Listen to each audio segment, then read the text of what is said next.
Mary had a little man. The fault. We believe that all men are created equal. To the magnificent mosaic that is America. Radio beacon to radio beacon. I have a dream today. Change has come to America. Believe it. Knock, knock. Who's there? It's a figment of your imagination. Randi Rhodes Show. Hey. Turn up your mind. LA my entire life and have lost many loved ones to gun violence. This is normal. Normal to the point that I've learned to duck from bullets before I learned how to read. My brother, he was in high school when he passed away. It was a day like any other day. Sunset going down on South Central. You hear pops thinking they're fireworks. They weren't pops. You see the melanin on your brother's skin turn gray. Ricardo was his name. Wow, that was amazing. Hello, everybody. Hello. We got rid of a child. We got rid of a child in a good way.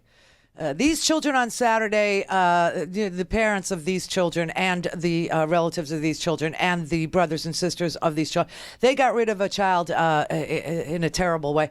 You know, we married one off, and I got to say, you know, when you do that, the sense of accomplishment that you feel, bye-bye, you're out of the house, good luck, have a nice life, is not the same as losing a child, which, you know, my mother knows, not through gun violence, but through disease. But these kids were so amazingly awesome in their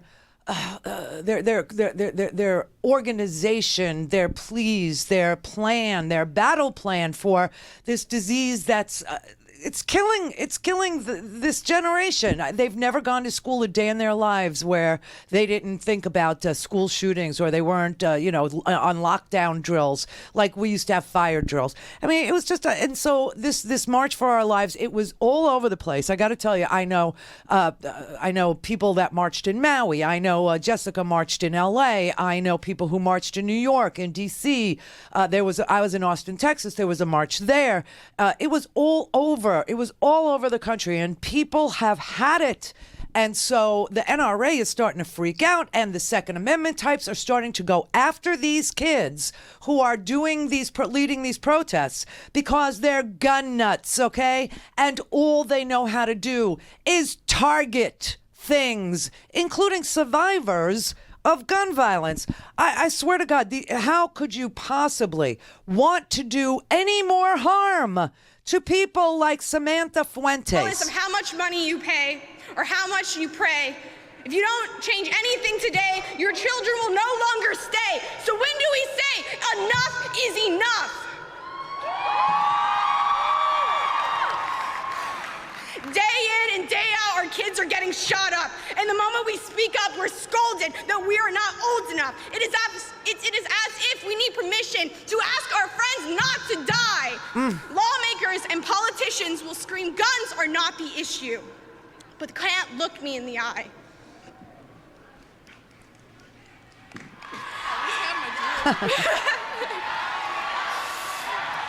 I just threw up on international television, and it feels great.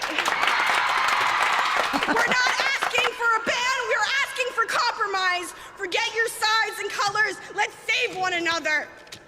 Use efficient regulation that doesn't make any exception. Close the cracks and loopholes with thorough background checks and psychological evaluation.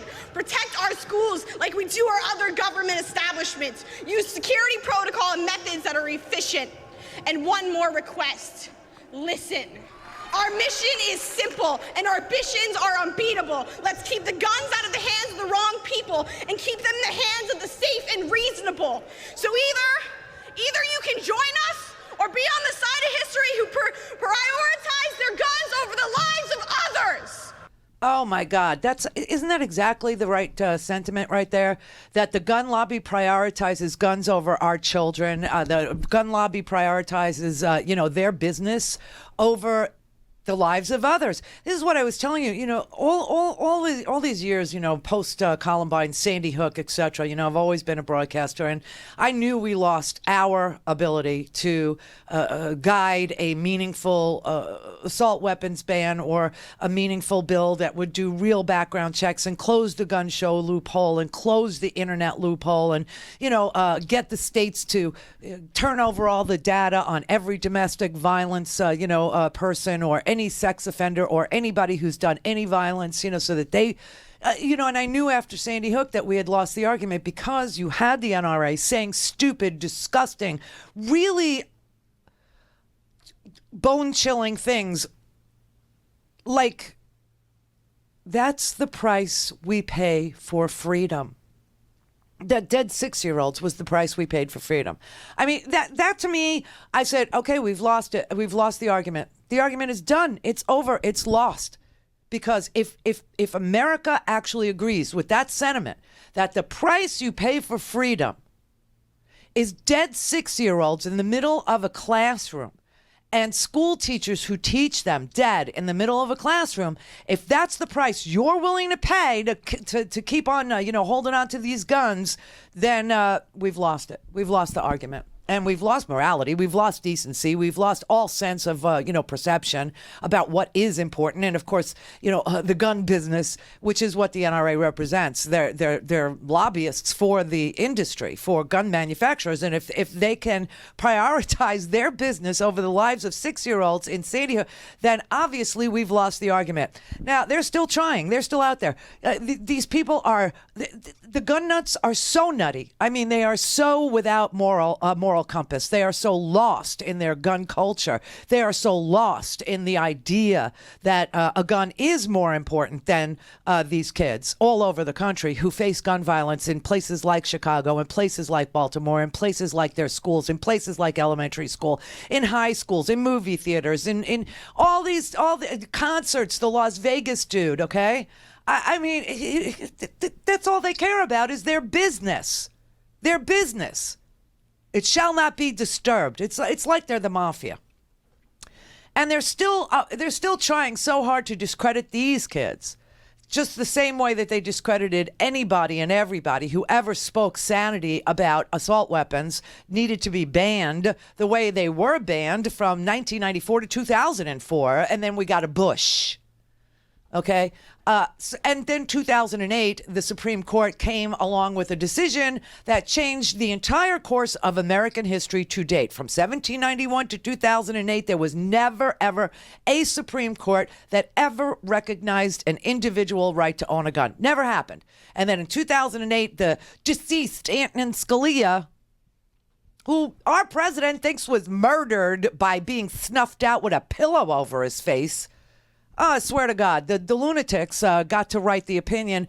And the lunatic, even though he could not devise anything or find anything in the Constitution that said that Americans had the right to own any weapon that they wanted, including AR-15s or an AK-47 or a Kalashnikov or any semi-automatic rifle or automatic rifle or machine gun, he couldn't find that.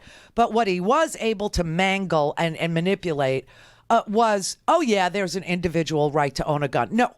We don't have an individual right to own a gun. Every single decision by the Supreme Court prior to that one in 2008 said that the ownership of a gun had everything to do with service in the militia, which is the National Guard now. And they're still not giving up. They have doctored photographs of the girls from the Marjorie Stoneman Douglas. They were tearing up a shooting target, the target that you use at shooting ranges. So these girls were all together and they took a little movie of themselves tearing up the shooting range target. And the gun nuts decided that they would Photoshop it and manipulate the video, and now has these girls tearing up the U.S. Constitution. And the fake meme got passed around the internet at a rate that exceeded the actual tearing up of the shooting range target. That's how the bots, and that's how this social media platform is working now, or not working now, however you look at it. I got to tell you, it just made me sick. And then Rick Santorum has to mosey onto the TV, and he tells this to the kids. This is supposed to be a man of, he's a good Catholic, and everything family is like sacred, and children and you can't get divorced, and family this and family. This was his advice to these kids. How about kids, instead of looking to someone else to solve their problem, do something about maybe taking CPR classes or trying to deal with situations where there is a violent shooter that you how can are they actually looking at other respond people? I would ask you, they took action. Yeah, they took action to ask someone to pass a law. They didn't take action to say, how do I, as an individual, deal with this problem? How am I going to do something about stopping bullying within my own community? What am I going to do to actually help respond to a shooter? What am I going to do? Those are the kinds of things where you can take it internally and say, here's how I'm going to deal with this. Here's how I'm going to help the situation, instead of going and protesting and saying, oh, someone else needs to pass a law to protect me. I've got a kid who's going to be in high school next year, and I want him focused on algebra and other stuff. If his main way to survive high school is learning CPR, so when his friend gets shot, he can keep that. To me, we've gone too far. Can you imagine this?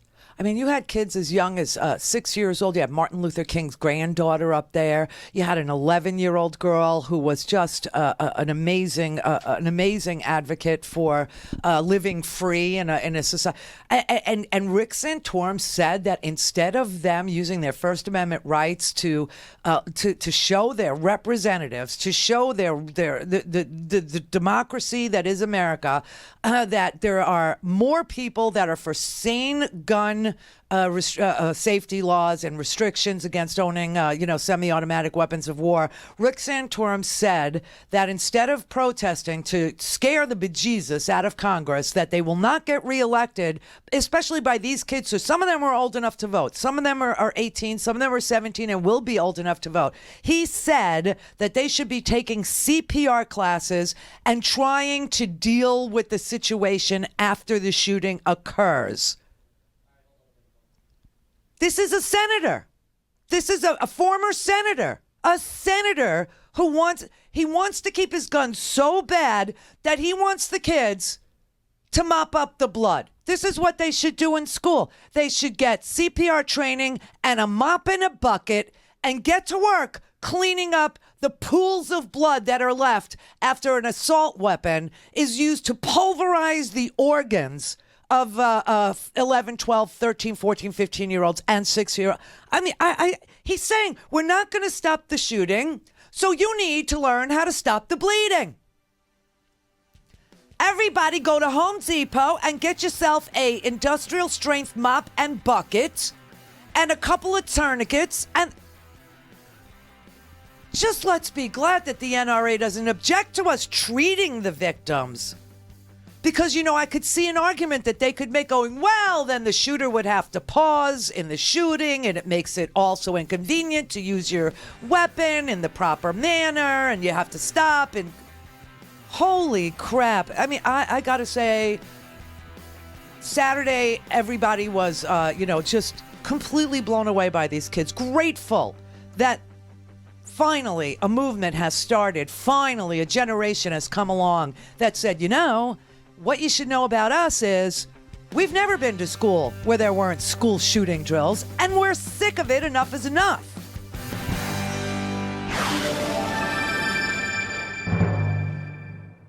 Clear for takeoff. The Randi Rhodes Air Force. Air Force. RandiRhodes.com. Mitchell Gold and Bob Williams introduces its Spring 2018 home collection of classic, modern, and new traditional silhouettes in a vivid spectrum of colors, textures, patterns, and prints. The new spring collection features a modern slant with clean-lined and comfortable styles that pay tribute to iconic American designs from the mid-century to the late 1970s. Experience the new collection in comfort at a signature store near you, or peruse the entire collection in e-catalog online. Find a store store and shop online at mgbwhome.com. Join the Mitchell Gold and Bob Williams Comfort Club, a customer loyalty program that offers you 20% savings every day with exclusive access to special member-only offers and services like complimentary in-home design. It's free. It's easy to join. Sign up now. Start saving today at a Mitchell Gold and Bob Williams signature store near you or online at mgbwhome.com. Hey guys, it's Scotty, Randy's producer here, and as many of you know, I grew up in Randy's house. You know, eating her food, watching her TV, and like most kids, ignorantly not following her advice. And one of her biggest pieces of advice was, never take a job in radio, because the big companies that run radio, they suck. Well, I didn't listen and ended up working in radio, and as always, Randy was right, they sucked. But I'm here now, and I can tell you that it takes a lot of chutzpah to break away from the big companies and start your own show. But you know what else it takes? Your support. We are independent media, so the only financial backers we have are you, the best listeners in the world. And we can't do it without you. So please, go to randyrhodes.com and support the show, buy a stinking podcast, donate some money, and keep us going.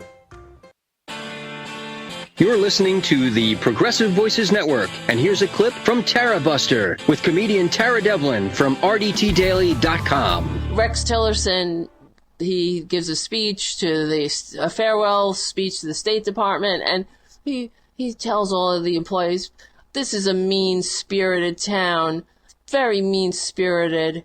Each of us gets to choose the person we want to be, and the way we want to be treated, and the way we treat others. Oh, poor baby. Coming from people who cheered and celebrated when they stripped health care from millions of their fellow Americans. That's who they are. And they're whining, oh, it's such a mean-spirited town. It's only mean-spirited to them when they get what's coming to them. Then it's mean. Then it's unfair. And that's how Trump talks. Jared Kushner. Oh, it's so unfair.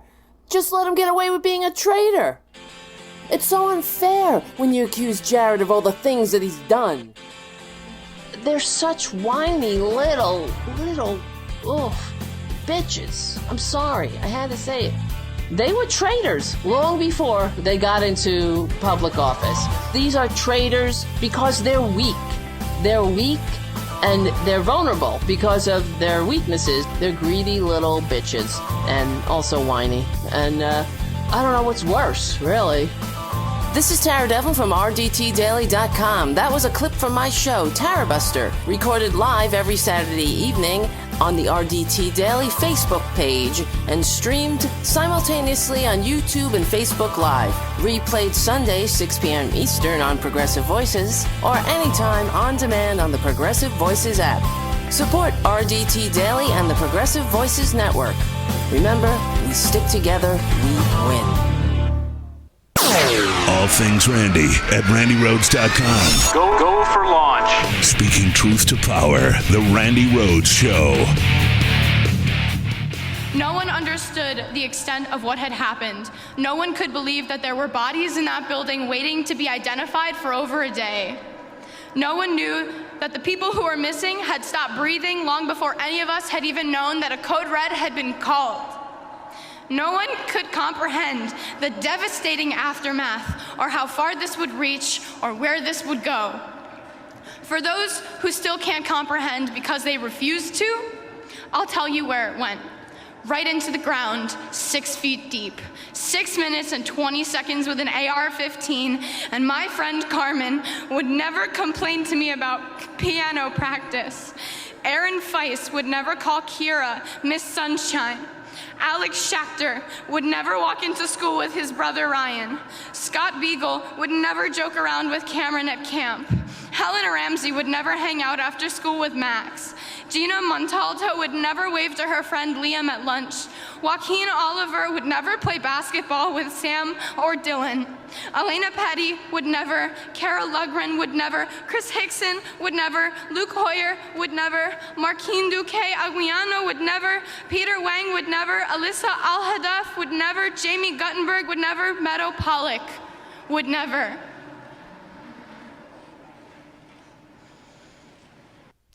And then this girl, Emma Gonzalez, stood there just so strong, so incredibly strong. Because I don't know if you understand, like, if I stop talking for 6 minutes, I guess you finally saw it if you saw it Saturday, how long 6 minutes is in broadcasting. And she stood there for 6 minutes with dead air and stared with such determination and such force to make everyone think about 6 minutes and 20 seconds and how life just disappears from the planet because somebody had a piece of metal that a lobby shop thinks is more important than the lives of her friends. Somebody thinks is more important than the lives of kids we send to school every day, more important than the lives of kids who walk on the streets, who do absolutely nothing wrong and end up dead because somebody has access to a weapon of war. I mean, it's been 40 days since the shooting at Marjorie Stoneman Douglas High School. And look at all that they have accomplished, because it's been 176 days since the shooting at the concert in Las Vegas, and nothing happened after that. Nothing happened. We don't even know why that man did what he did. Because if he had a political motivation, or if he had, a disagreement with the people in power, you will never know why he did what he did. We'll never know. It's just, it happened. 58 people. There's still people in the hospital in Las Vegas trying for 176 days to recover from a semi-automatic bullet wound that literally shreds your organs to the point where they can't be put back together. Nothing happened. The church in Charleston, 1,013 days later, nothing happened. 1,928 days since Sandy Hook, nothing happened. In the last 40 days, students organized a school walkout to demonstrate their outrage. They have done massive marches in every major city across these United States. On April 20th, the day that Columbine happened in 1999, there will be another walkout. They're not going to go away. And you people out there that are saying, oh, look, Emma Gonzalez is wearing a Cuban flag on her shoulder. Yes, because that's where her father fled communism and violence and came to the United States and built her a life. And she honors her heritage. This somehow, she's the nasty, disgusting, disgraceful attacks on young people who did nothing but survive gun violence and lived another day to tell the story. So therefore, they have to be trashed. They have to be called communists. They have to be called people who are less American than the freaking gun nuts in this country. You know what? Here's the advice. Start marching into congressional offices locally. The midterm elections are 8 months away, and these kids are smart. They know it.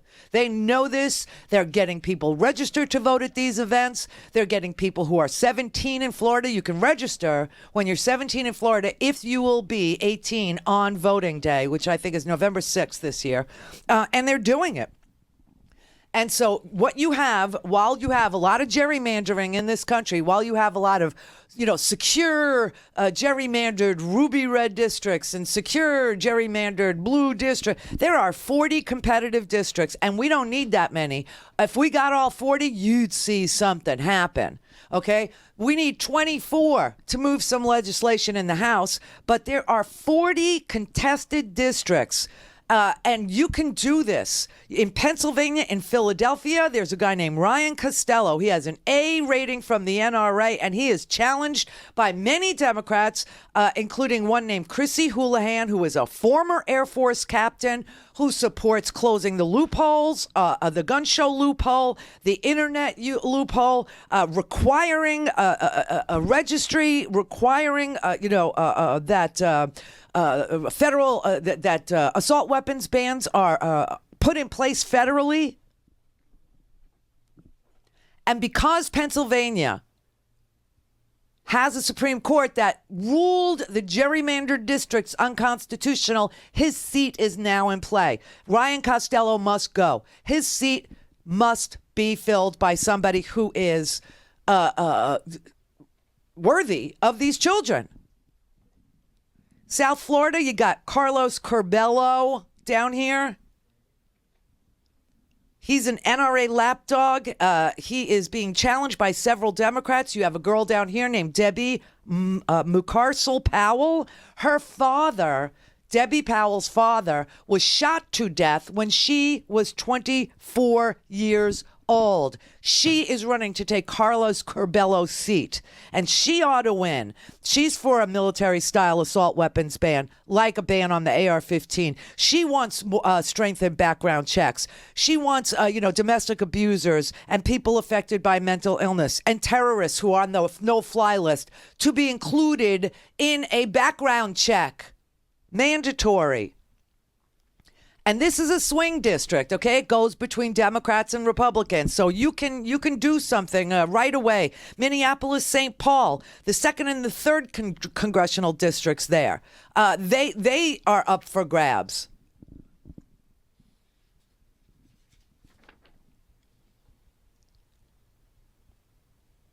Representative Jason Lewis in Minneapolis, St. Paul. You need to vote against him. He supports concealed carry reciprocity, which means that if I'm in Indiana and I have a concealed carry and I want to go to Chicago, even though they have the strictest gun laws, I can now go with my weapon because Chicago has to recognize Indiana's lax gun laws. He opposes universal background checks. He opposes a ban on semi-automatic weapons.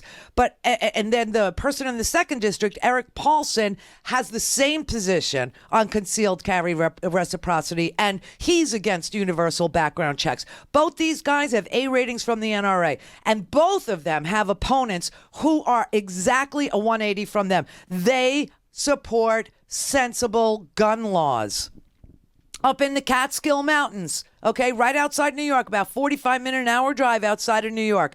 You got people in the suburbs of Denver, Fairfax, Virginia. You can phone bank for them. There are competitive districts in Orange County, California, San Joaquin Valley, northern San Diego, East Los Angeles. You have competitive districts. You have the ability to make change. I know California said, well, what can we do? Well, if you're in any of these districts, then you can vote against the incumbent. And if you're not in those districts, you can phone bank. You can go, you can volunteer, you can phone bank, you can call friends, you can get out the vote. There's a million things that you can do. If you live in a Democratic place like New York and your congressman is already with you or your congresswoman is already with you, send a note of thanks and support them.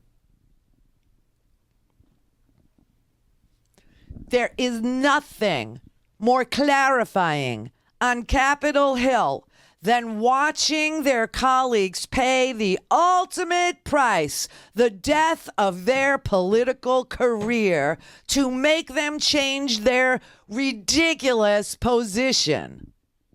So there's plenty to do here. And I know that these kids are very savvy, and I know that they're being advised by media savvy people like one Oprah Winfrey. And you know what's really crazy? Because the people who want to make change and are known change makers are supporting these kids with funds and helping them get their PA systems paid for and travel expenses paid for and buses paid for, then all of a sudden these kids have no brain of their own and they're being manipulated. Well, I got news for you. A little 11-year-old named Naomi Wadler is smarter than these gun nuts, okay? My name is Naomi, and I'm 11 years old. Me and my friend Carter led a walk out at our elementary school on the 14th. We walked out for 18 minutes, adding a minute to honor Cortland Arrington, an African-American girl who was the victim of gun violence in her school in Alabama after the Parkland shooting. I am here today to represent Cortland Arrington. I am here today to represent Hadia Pendleton. I am here today to represent Tiana Thompson, who at just 16 was shot dead in her home here in Washington, D.C. I am here today to acknowledge and represent the African-American girls whose stories don't make the front page of every national newspaper, whose stories don't lead on the evening news. I represent the African-American women who are victims of gun violence, who are simply statistics instead of vibrant, beautiful girls that full of potential. For far too long, these names, these black girls and women, have been just numbers. I'm here to say never again for those girls too. I am here to say that everyone should value those girls too. People have said that I am too young to have these thoughts on my own. People have said that I am a tool of some nameless adult.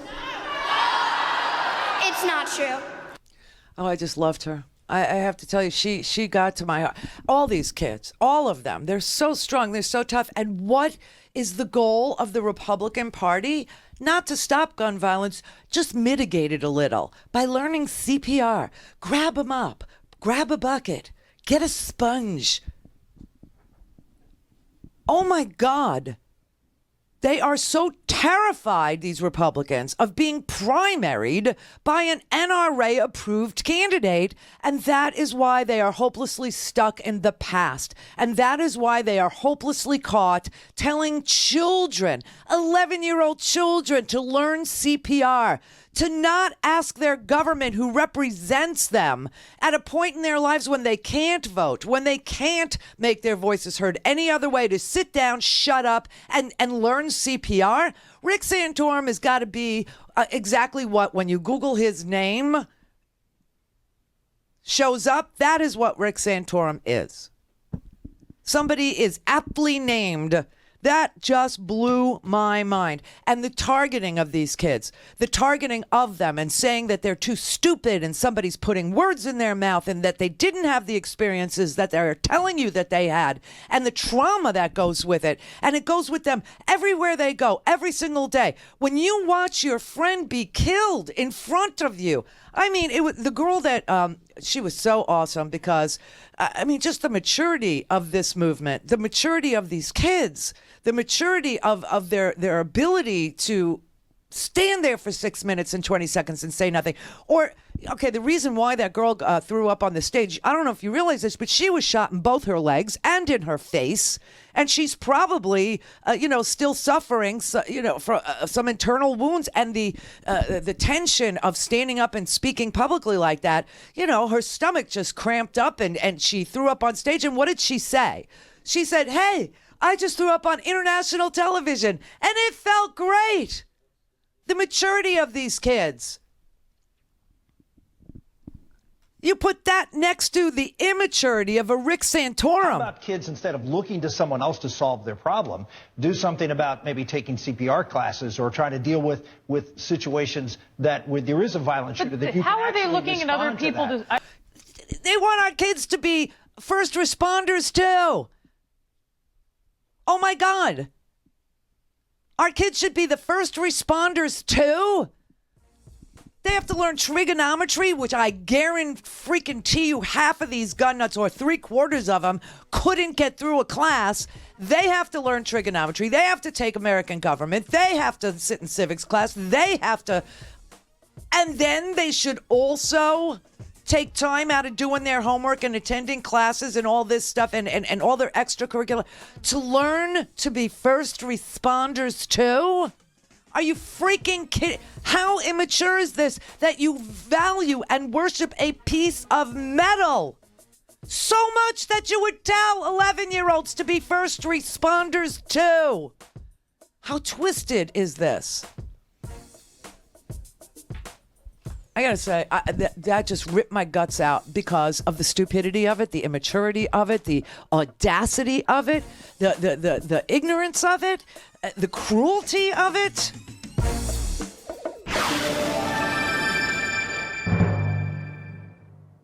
To speak to Randi, call now, you bastards. 561-270-3844. Hello. The Randi Rhodes Air Force.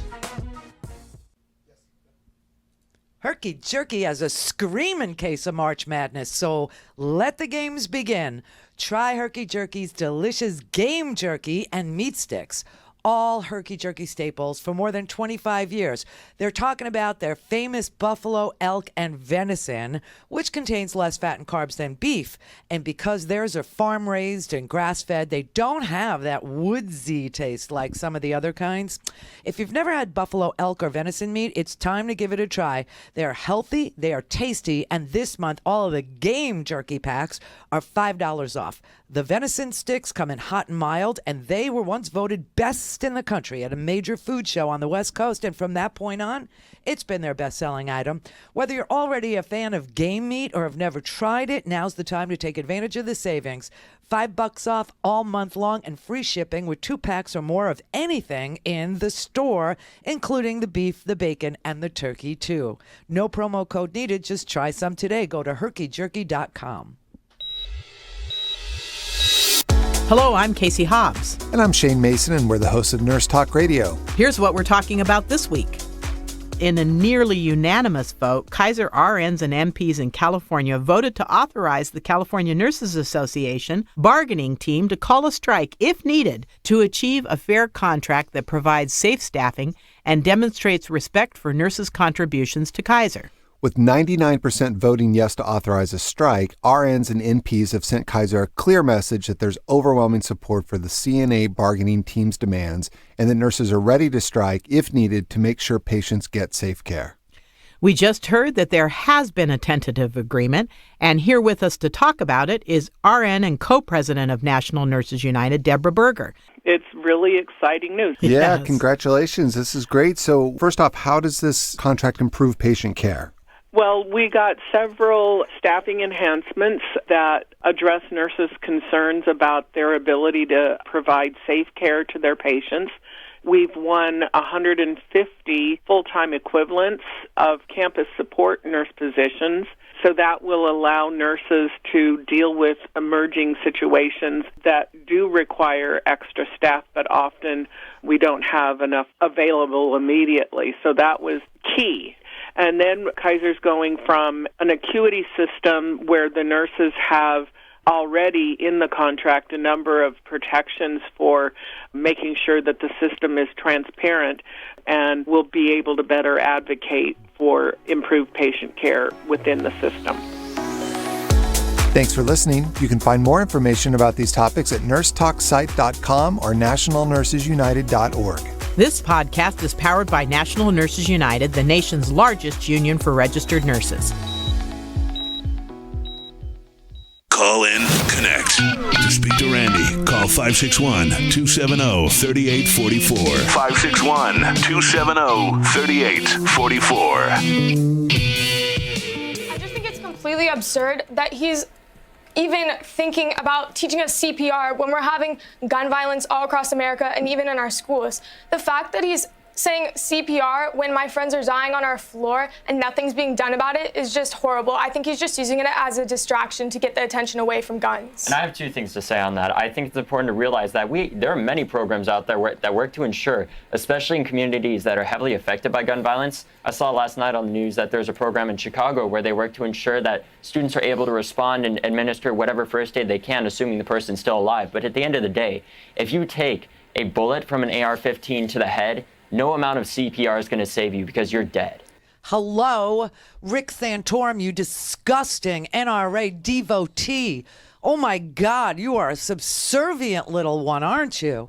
It's amazing. I mean, how many of these kids' stories did he listen to? I say none. I say they turn their freaking heads away and they just cover their ears and go, la, la, la, la, la, I can't hear you. How could you ignore this stuff? Freshman year in high school, I wanted to get some things for the store for my mom because she was sick. I remember pulling on all these clothes and going out in 10 or so degree weather. It was so cold.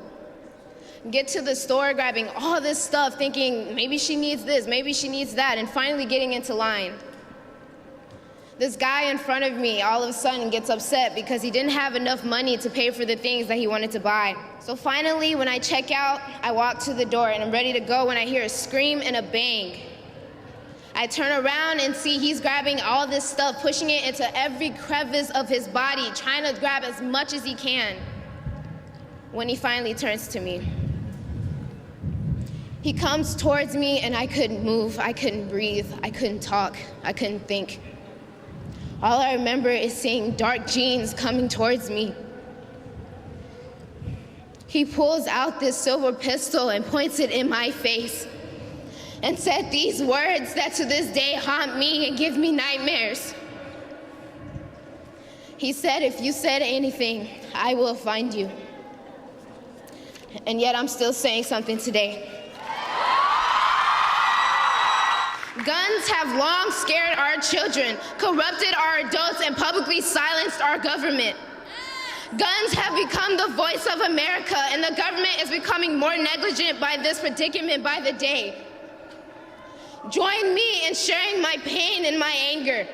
Help us by screaming to the government that we are tired of crying for help to a group of people that have turned their backs on us, despite their reassurance of making our country safer. Oh, that girl. But, I got to say, President Obama was at a conference and he saw this. Now, you know that Trump didn't. Trump was playing golf here in South Florida while all this was going on. He refused to watch it or listen to it or learn from it or react to it. Nothing. He did absolutely not. What? Not only that, Randy, because you were out of town, you may have not seen this. They took a different route on his car, with his car. I heard about that, so that he wouldn't have to go past the protesters. All the protesters lined up, yeah. Yes, you unwashed masses wouldn't, ruin his arrival at his, multi-million-dollar manse on Palm Beach. He took a circuitous route, so he went from the airport north instead of the South Bridge where people were gathered to say something to him about do something, please. Our kids should not be the first responders. Your answer for guns seems to be more guns all the time until this entire country it's already a war zone.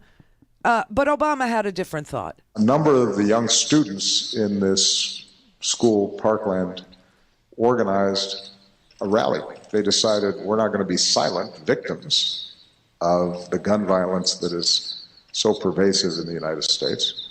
We're going to do something about it. And these are young people, they're 16, 17 years old. And today there was a march in Washington with hundreds of thousands of people. And these rallies were duplicated all around the world. And this was all because of the courage and effort of a handful of 15 and 16-year-olds who took the responsibility that so often adults have failed to take in trying to find a solution to this problem.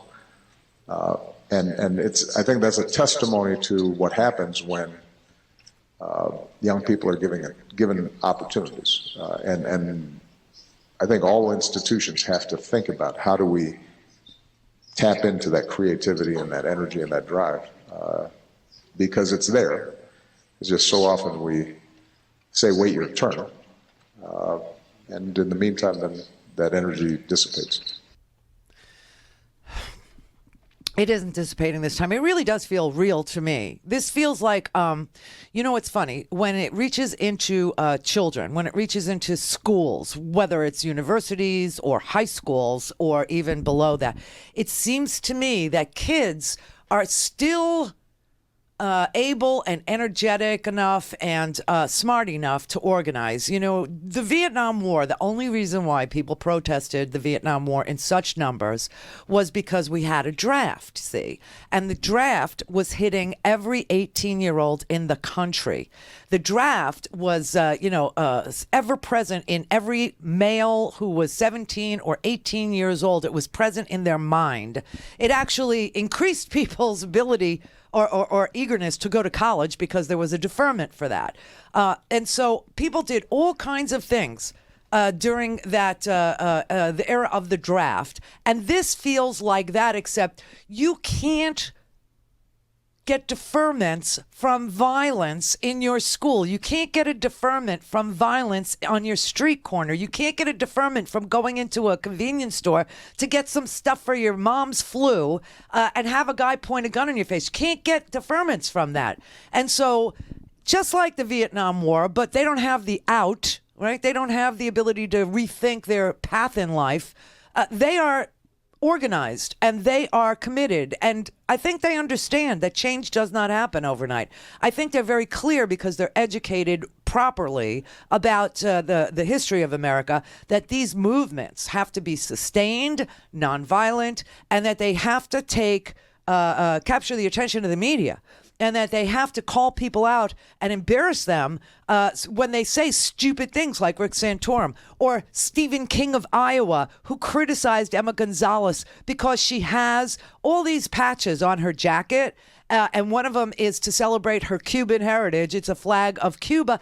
And he had to call her a communist, little kid or something. I mean, when you're picking on kids, you better check yourself because something's gone awry in your freaking brain.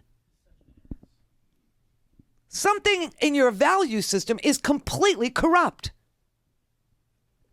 Tony in Texas. Hi.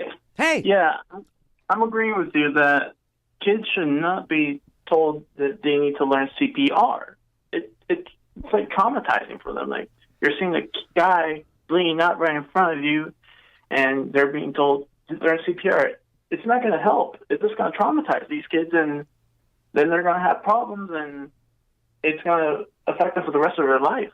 And they know that, and they're using their trauma in the most positive way. There is no way that these kids, if you look in the newspapers today, there's all different articles about how many kids have been present for school shootings, and it's astronomical. The number of kids who have been present while a school shooting has occurred, or have been present when gun violence happened in front of them or near them.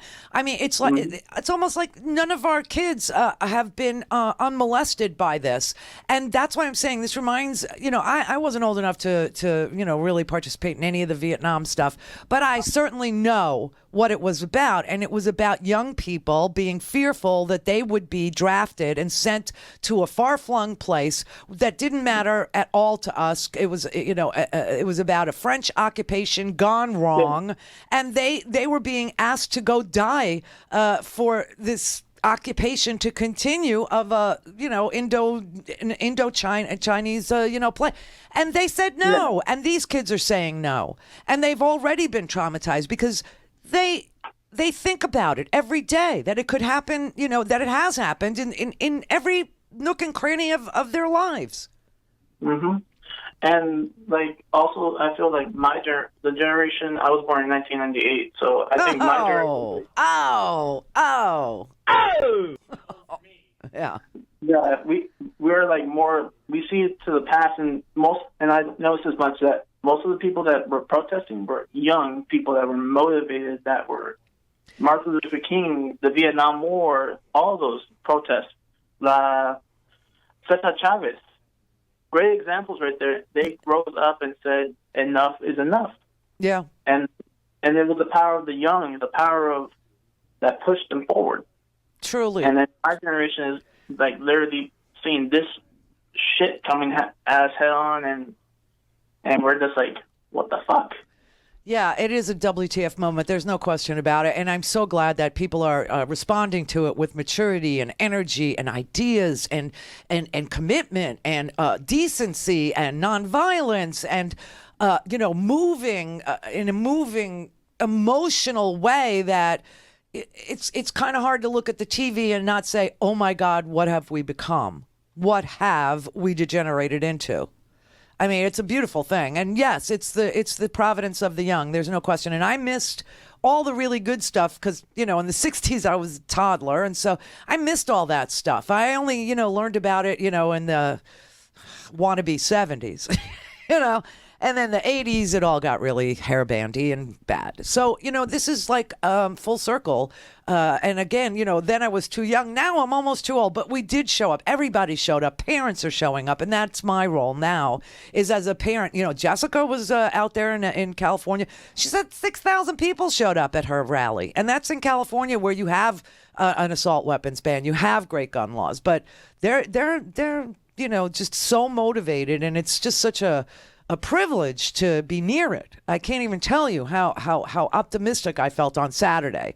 And then, of course, Sunday came rolling around, and I had to listen to, the women who Oh, these poor women who had to admit publicly that they had sex with Donald Trump. How humiliating. Now, Paul in New Mexico. I'm sorry. No? No? Okay. Chris in Chicago. Yes, hi. I'm nervous. This is the first time. Oh, let's breathe. Oh, thank you. I just want to remind your listeners that that bottom feeder Santorum, I hate him so much, and I can't help it, but he has such nerve that he should, because the Congress people, Steve Scalise got shot back in June. Yeah. How many Congress people were out there in the field giving CPR? Well, yeah, that's a good point. But, you got to remember, Steve Scalise, who was shot in the hip, is actually pro-gun. I know. I mean, it's shocking. And then you have Gabrielle Giffords, who was shot in the face. Gee, I wonder if, one of those kind people in the parking lot who did give CPR could reverse the brain damage that was done by the bullet. I say no. I say no. She had to go through years of rehab. Yes, it's horrifying that these people just... They are loyal to something evil and unholy, okay? They pray at the altar of re-election. They pray at the altar of party. They pray at the altar of money. They pray at the altar of the gun lobby. They do not represent a majority of the American people who feel like, we had said, 98% of us said, let's do universal background checks. Let's close the gun show loophole. This was after, Sandy Hook. You had... It was off the charts. 98%. Even gun owners. Everybody agreed. Nothing got done because the NRA doesn't want it done. And these people are chicken. They are literally chicken. It's funny, but these are all the chicken hawks that didn't go to Vietnam that are now angling for a war with North Korea and Iran simultaneously and turn their back on kids who are the victims of gun violence here at home. Well, what terrifies me, though, is the fact that every time somebody gets up in front of God and everybody and says, I'm going to be you vote for me, I'm going to represent you, and they get to, first thing they do is that they're cut off, that they are told to marginalized or diminished or called names or they're bought off by the people with the money, with the lobbyists. We don't elect lobbyists, is my point, I guess. Oh, yeah, we do. Yeah, we do. And Trump's White House is full of them. Oh, my God. I mean, every one that he picked, was an inside trader or a lobbyist. I mean, this White House, it's so funny. He campaigned on, nobody owns me. Nobody owns me. And then he picked every freaking lobbyist. They gave more waivers for lobbyists in this White House than any other White House. But this guy's got his babe in the woods routine down. I mean, he has got it completely down. He knows just what to say to the crazy people. Truly, that's the scary part. He just lies. He's a demagogue and a liar. I mean, he's, you get into all the fights you want on your Facebook page or on your Twitter feed or whatever it is. All you need to tell them is, nah, he's just mean and dishonest. And suddenly they go away. Oh, okay. Yeah, because you can't argue with them on any of the facts. You can't tell them that he had more lobbyist waivers written for that White House. You can't tell them that he can't hire an attorney in Washington because nobody wants to be associated with garbage like him. Isn't that crazy now? It's amazing. Nobody will take his case. You know why? White shoes law firms. You step in crap and it shows all over your white shoe. And it ain't good for business. And they don't want to have anything to do with him. Plus, he never pays his bills. It seems like the only thing he's ever willing to pay for is sex with a Playboy model. That's true. Right? And everybody else gets stiffed, and she didn't. Isn't that sad? Isn't that special? Yeah, it's very special. No, I mean, listen, this whole thing, this whole experiment in populism and lying to the American people and telling you what you want to hear instead of what needs to be done and denigrating and marginalizing children? Really? I think this is a failed experiment. I even get that some people wanted somebody who wasn't owned, but this man took $30 million from the NRA, sat down and had a dinner. His first instinct was, we need background checks. We need an assault weapons ban. Sat down one dinner with the NRA, and all of a sudden he's like, never mind. What a front-running phony he is. This man is he's chaos on a giant ass. He's chaos on legs. Just horrible. I mean, nobody will work for him. He can't hire lawyers anymore. It's just sad.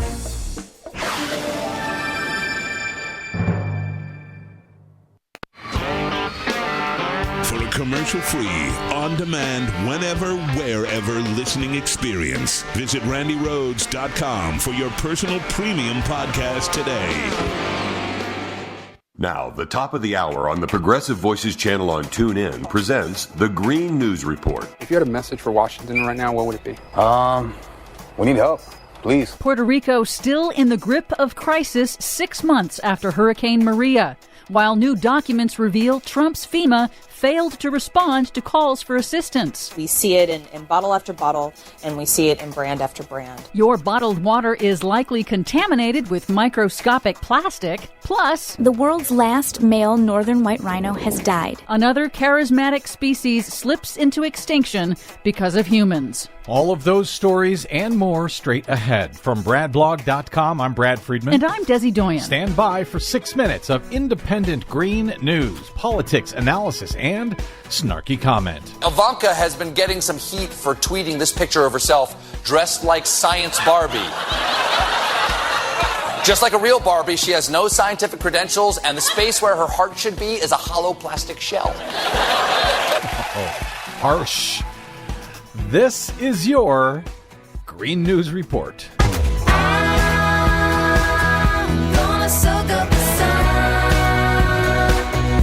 Okay, Desi Doyen, I've got something that will suffice today for some good news. And we could use it. The $1.3 trillion government-wide spending bill released late on Wednesday rejects Donald Trump's proposal to slash the EPA budget by 31%. Senior lawmakers have given the agency $8.1 billion for fiscal year 2018. That keeps the spending levels the same as it was in 2017.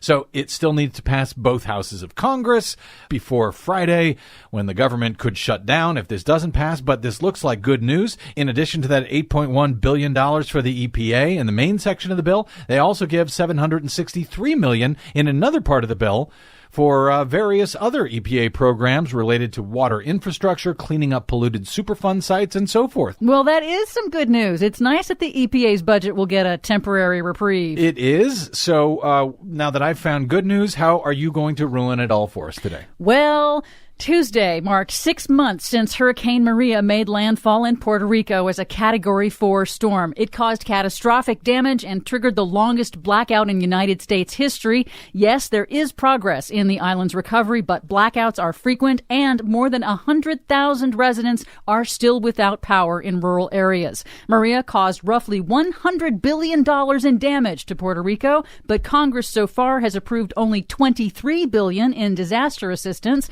and AP reports only a fraction of that has been spent in Puerto Rico. NPR reports that FEMA has denied 60% of applications to repair homes because many residents don't have documentation to prove they own them. And a new AP report now underscores the federal government's lack of preparation and its botched response. Emails and text messages released by Democratic Representative Elijah Cummings of Maryland indicate that in the week immediately after the hurricane, FEMA officials simply did not respond to desperate requests for fuel supplies from grocery stores and even Walmart, leading to the spoilage of tons of food amid a hunger crisis. Wasn't that right around the same time that Donald Trump was giving himself an A+ for his response with FEMA to the crisis? Yes, it is. Imagine that. Meanwhile, a new study finds that rivers are a significant source of plastic pollution in the ocean. Researchers have found that large storms that flood rivers end up washing tons of plastic litter out to sea. One single storm in northwestern England back in 2015 flushed nearly a metric ton of microplastic pollution into the ocean. And plastic in the rivers isn't just polluting the ocean, it's also in your bottled water. A new study finds that plastic bottled water is likely contaminated with microplastic. Researchers at the State University of New York tested more than 250 bottles across 11 brands and found that 93% of those bottled water samples contained tiny microscopic pieces of plastic. In an interview with the BBC, Lead researcher Sherry Mason said much more study needs to be done on the health impacts of ingesting plastic. These are the particles that can make their way across the gastrointestinal tract. We see it in bottle after bottle, and we see it in brand after brand. The World Health Organization has announced it will launch a study on the effect of microplastics on public health, and some countries have begun phasing out single-use plastic to reduce plastic pollution. Finally, sad news in Kenya, where the world's last male northern white rhino has died. It marks the effective extinction of the subspecies of the iconic animals. All rhino species are being driven to extinction by humans through habitat loss and poaching. The extinction news comes just days after the Trump administration reversed a ban on importation of endangered animal body parts. And just days after Interior Secretary Ryan Zinke announced a new taxpayer-funded commission to promote big game hunting stuffed with big game trophy hunters. Yep, I knew you would ruin my good news. Sorry. For much more on all of these stories and the ones we couldn't get to today, check out our website at greennews.bradblog.com. Find us, follow us, and share us worldwide on the Facebooks and the Twitters at Green News Report. I'm Brad Friedman. And I'm Desi Doyen. And this has been your Green News Report.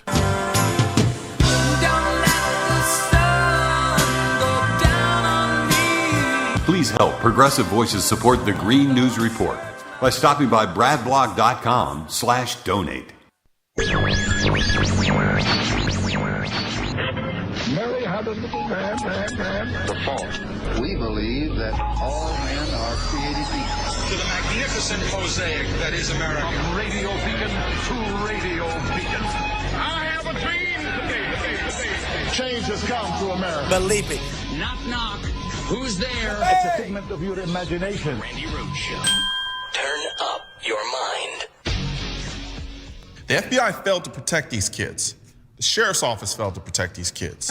School officials failed to protect these kids. And of course, we all know the resource officer blatantly failed to protect these kids. For some reason, none of these egregious failures matter because, well, we know that when a kid is riding his bike down the street and gets hit by a car, it's the NRA's fault. Just this week, a school shooting was stopped before a single innocent life was lost because a good guy with a gun put an end to it. You want to say? That's not true. Hi, everybody. Hi. That's not true. That's not true. A good guy with a gun did not put an end to it. This NRA commercial. Okay, listen, what's this guy's name? Because he used to be into sneakers and stuff, and now he's into bullets and guns. It's Colin Norrie or Norrie or Norrie or Nori or Nori or George Norrie's, half cousin. I don't know. This man used to just be into sneakers and hip hop, and now he's gotten, he's getting paid by the freaking NRA to stand there and tell you need good guys with guns to stop bad guys with guns. And he's talking about this Maryland high school shooter, right? This kid named Austin Rollins, who shot, his ex-girlfriend and injured another 14-year-old. By the way, his ex-girlfriend was taken off life support. Her funeral is Friday, right? Life was lost because a good guy with a gun put an end to it. You want to save innocent lives? Take the millions of dollars going to this carnival of a march and hire armed guards in schools all over this country.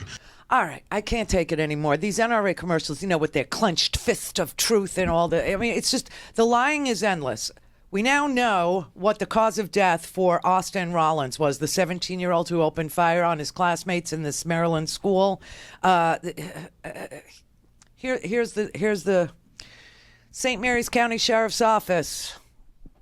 Rollins parked his car at 7:50 in the morning. He walked through the school entrance 2 minutes later. 7:52. 7:57, he approached his classmate, Jalen Wiley, 16, his ex-girlfriend, shot her once in the head with his father's Glock 9mm pistol, and that bullet also struck 14-year-old Desmond Barnes in the leg. After he had fired and shot her in the head, he started to walk through the school. And at 8 o'clock in the morning, the resource officer, Deputy First Class Blaine Gaskill, a little bit after 8 o'clock in the morning, confronted him, and Rollins shot himself in the head. No one stopped anything. He went there to shoot his ex-girlfriend in the head. Oh, and by the way, Rick Santorum, I wonder if CPR would have helped there. How about kids, instead of looking to someone else to solve their problem, do something about maybe taking CPR classes or trying to deal with situations that where there is a violent shooter? That you how can are they actually looking at other respond to people? that. I would ask you, they took action. Yeah, they took action to ask someone to pass a law. They didn't take action to say, how do I, as an individual, deal with this problem? How am I going to do something about stopping bullying within my own community? What am I going to do to actually help respond to a shooter? What am I going to do? Those are the kinds of things where you can take it internally and say, here's how I'm going to deal with this. Here's how I'm going to help the situation, instead of going and protesting and saying, oh, someone else needs to pass a law to protect me. I've got a kid who's going to be in high school next year, and I want him focused on algebra and other stuff. If his main way to survive high school is learning CPR, so when his friend gets shot, he can keep that. To me, we've gone too far. You think? So here you have the NRA putting up commercials before they even have the facts or the autopsy or a timeline of what happened at this high school in Southern Maryland last week, okay, where a shooter killed his ex-girlfriend by shooting her one time in the head. The bullet goes through her head and comes out the other side and hits another kid in the leg. And then the kid keeps walking. He's walking through the school. And then the school resource officer comes up on the kid, and the kid sees the school resource officer, takes the gun, and blows his own brains out. That's what happened. The NRA doesn't give a damn about it. They just want to keep telling you, but it was a good guy with a gun. We need good guys with guns. And I keep telling you, good guys don't have guns. Good guys do not have guns, especially in school or in church or at concerts or at, movie theaters. Okay? It doesn't happen. So now we know that this kid who shot himself in the head and shot his girlfriend's been taken off life support. And, she's gone. She's gone. And we know the timeline now, and nothing was stopped. The kid had an idea to go to the school, kill his girlfriend, and he did. He actually managed to do what he set out to do. There are 911 calls from a woman who tells a dispatcher she's hiding behind her desk in a classroom in the art hallway. 11 other students are with her, she said, and she says there's a girl outside my door bleeding on the ground. The blood seems to be coming from her head. I have no idea if she was breathing. Apparently, according to Rick Santorum, this woman is a complete failure as a school teacher. Why? She should have tried CPR on this girl's exploded, battered, beaten, head. Other 911 calls, there's been a shooting here. Please come, said a girl. The dispatcher says, what's the problem? She said, there's a school shooting. Please. Where? Here, at Great Mills High School. Okay, how old are you, ma'am? I'm 17. 100 Great Mills students marched in the March for Our Life on Saturday, and the GoFundMe page has raised $92,000 for this girl's family, $23,000 for the other guy, was shot in the leg. They won't go back to school till April 2nd. The other gun news today is Alton Sterling's, the officers that shot and killed Alton Sterling, they will not see any kind of prosecution. That's just not going to happen. And, of course, our fabulous Justice Department declined to bring any civil rights charges against these police officers. And they will probably go back to work because they've been on hiatus since, this investigation of Alton Sterling's death. He was the CD guy in New Orleans. He was the guy that was selling CDs. And a store owner called the cops on him. And even the store owner sued the police, saying that, he didn't mean for them to kill him. All he wanted for them to do was, to come and take him out of the store. So there's that, and then this sad story about Stephon Clark. This is a really sad story because Alton Sterling did have a gun. He had a gun in his pocket. And the police officer swore he was reaching for it, although the video doesn't show him reaching for anything. And nobody goes into Alton Sterling's pocket until after he's dead. And the gun is lovingly, placed in his pocket at the time of his death. So, and his hands, were nowhere near the gun. So, but he did have a gun. You can rest your case on that, gun freaks.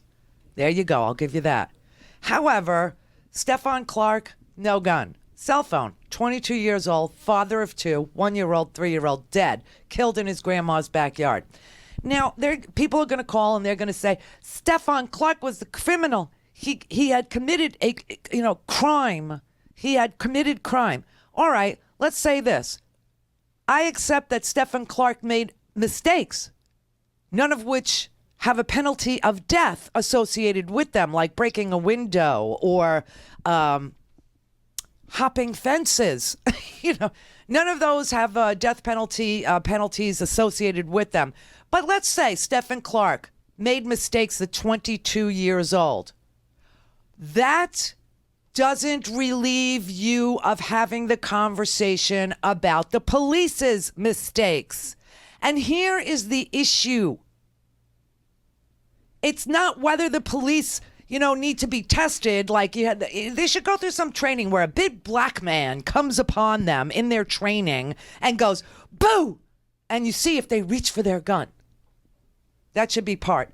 No, what I'm saying is that the police are trying to police a society, a country that is armed to the freaking teeth. This is the escalation I'm talking about, okay? You have people who the police just assume, the police just assume everybody's got a gun. Everybody's armed to the teeth. Even a 22-year-old in his grandma's backyard with a cell phone. That's a gun. That's a gun. I'm telling you, how do you police a country that's armed to the teeth successfully? How do you protect the police? How do you stop this escalation? People are like, oh, well, now I need an AR-15, or now I need an AK, or now I need this, now I need that. And then the police are, they come upon you and they just assume that that's what you've got, that you've got shooting power like never mind this kid in the school that killed his girlfriend. I mean, he stole his dad's Glock, right? But no, we're talking about AR-15s and people hanging out of windows and shooting at concert goers and shooting at movie theater people and shooting in school. How do you expect somebody to police that? Oh, maybe they should bring tanks to school. Oh, maybe they should have hand grenades and they throw it into the class. Oh, I think, Trump actually thought about smoke bombs and then he realized no one would be able to see anything and the police wouldn't be able to shoot anyone because it'd be all smoky and stuff. I mean, this is crazy. This is absolutely nuts. And you are asking police officers to police a nation that is literally armed to the teeth. And our children understand that it has to stop. They get it, okay? Last night, CNN had a panel of students who are trying so hard to be heard, because they're trying to say we have never, ever been able to attend school a day in our lives where we weren't put through live shooting drills. We have never been through a year in school where we weren't, drilling and hiding in a closet. We have never had a minute of peace in our entire academic lives.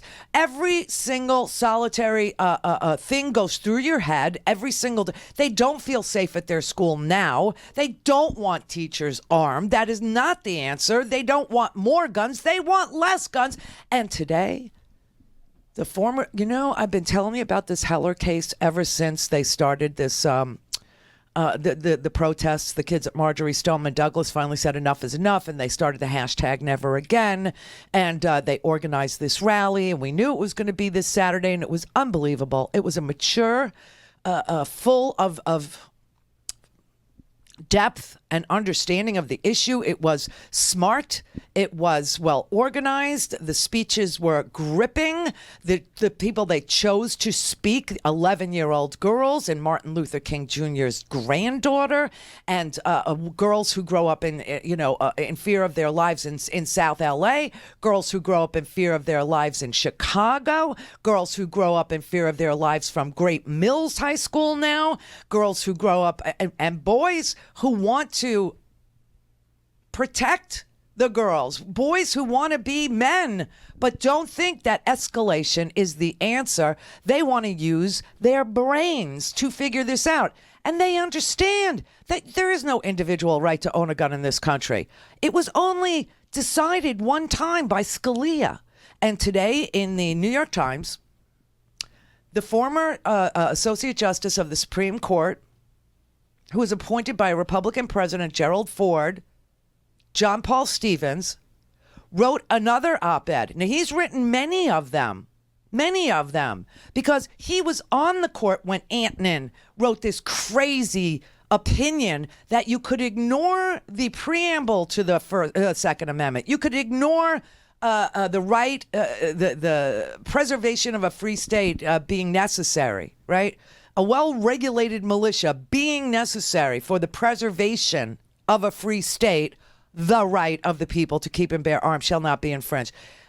No one in this country, I told you this yesterday. I'll keep telling it to you until everybody gets it through their freaking stinking emasculated heads that you don't have a right to own any gun you want, and you don't even have an individual right to own anything.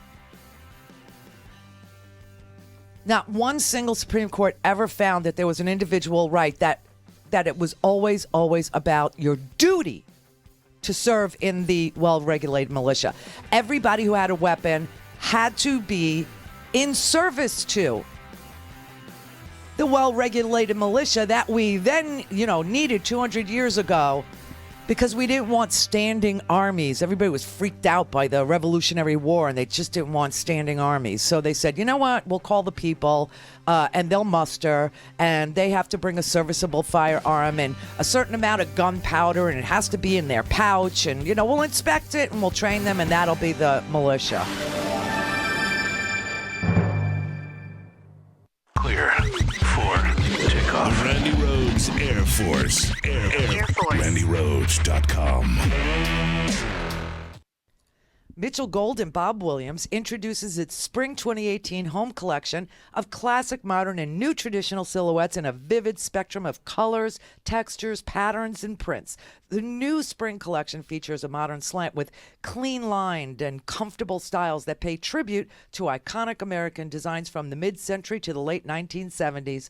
Experience the new collection in comfort at a signature store near you, or peruse the entire collection in e-catalog online. Find a store and shop online at mgbwhome.com. Join the Mitchell Gold and Bob Williams Comfort Club, a customer loyalty program that offers you 20% savings every day with exclusive access to special member-only offers and services like complimentary in-home design. It's free. It's easy to join. Sign up now. Start saving today at a Mitchell Gold and Bob Williams signature store near you or online at mgbwhome.com. Hey, Progressive Voices listeners, I'm Rebecca Vallis, host of Off Kilter, the show about poverty, inequality, and everything they intersect with. Earlier this week, Senator Bernie Sanders joined forces with Senator Elizabeth Warren and documentarian Michael Moore to host a town hall on inequality in America. Sharing the stage was Derek Hamilton, professor of economics and urban policy at the New School, and he joined Off Kilter this week to continue the conversation from the town hall. You can find the full episode on the PV app or at progressivevoices.com. Let's take a listen. This is the culmination of a dream. I guess I've worked very hard to try to come up with policies and understanding of inequality, and have the opportunity to sit on that stage with giants was an honor and a privilege. Was there any good green room talk you can divulge with you, me, and maybe just a few thousand listeners? I mean, I would say that, if someone asked me the question later, what are they like in real life? They are they are exactly like you would picture them. So the image that they elude on TV and in other forums, it's really how they are. So they have authenticity that I think is something that should be praised and recognized. All right. Well, with that out of the way, because I had to ask those questions, let's get into some policy, because I'm a nerd, you're a nerd. Let's go there. One of the things that came up just a little bit in the town hall, and there was a lot to be discussed, and so there wasn't a ton of space for individual policy problems and solutions. But one of the things that came up was something that we are hearing more and more about in Washington and in policy circles, and really even in the mainstream mainstream media these days than I can remember. And that's the idea of a job guarantee. Tell us a little bit, what is a job guarantee? What does that mean? And then I would love to hear you share a little bit about why you think we're at a point now where we're seeing all kinds of support in a mainstream way for what used to be viewed as an extremely radical policy. A job guarantee is exactly how it sounds. It literally would be guaranteed employment to anyone who desires to work. Some of the goals of a job guarantee. All things Randi at RandiRhodes.com. Go for launch. Speaking truth to power, the Randi Rhodes Show. Obviously, school safety is important, but it doesn't just happen in schools, and people need to understand that. It's a public safety issue, not a school safety issue.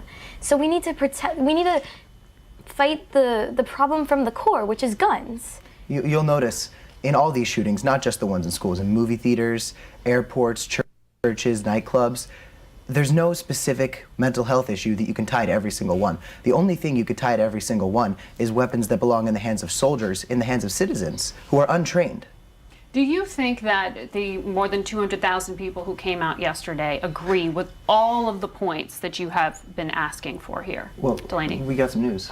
I mean, I do believe that even if there's some difference in opinion on some small issues, ultimately the fact is that all of these people coming to the largest march on Washington, because it is the largest march on Washington, they were there because they support the cause. They support safety, they support our lives and protecting our lives, and that's what matters. Even if there is some small issue that they don't necessarily stand with us on, they stand with us. And that's what matters. Well, I mean, I can say from firsthand, as I said the line, we need to arm our teachers, I heard booing from the crowd. I heard they were clearly not behind a message like that, and when I turned it around to say that they need to be armed with pens, pencils, paper, and the money they need to support themselves, you could see the crowd regain support, so there were... You confused people a little bit on that. I did confuse a lot of people, but the crowd was very like-minded because they all were on the same page that they just didn't want to see all these innocent children die. Yes, I think we're all on the same page that we just don't want to see innocent people, innocent children die. And so...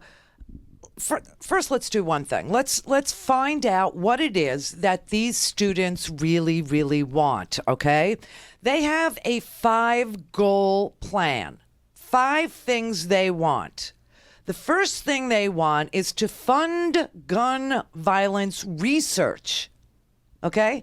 They want more federal funding for the Centers for Disease Control and Prevention and other groups to be able to research gun and intervention programs to find out what causes it, what works, what could stop it, is it, because you have an extraordinary body of work not done by the Centers for Disease Control. Doctors aren't even permitted to ask patients if their parents have pediatricians can't ask a 14-year-old or 12-year-old, does your mom and dad have a gun in the house, because they view it as a health issue, a safety issue. They're not allowed to do that. So they're asking for some gun research. They're asking for people to look at the Donahue report and the Stanford report and all those things, and to take that into the Center for Disease Control, because it clearly shows that where there are less guns, there's less gun crime. I know. Sounds so nuts. But, back in the day, you had this crazy man named Lott who had America actually believing that more guns equal less crime. And the opposite is exactly true. Just like the Laffer curve, the opposite is exactly true. Everything that the Republicans ever told you about economics or about the presence of guns, about, what the Second Amendment stands, they have been lying to you steadily for so long that it blows my mind that people don't get tired of being on the wrong side of every issue.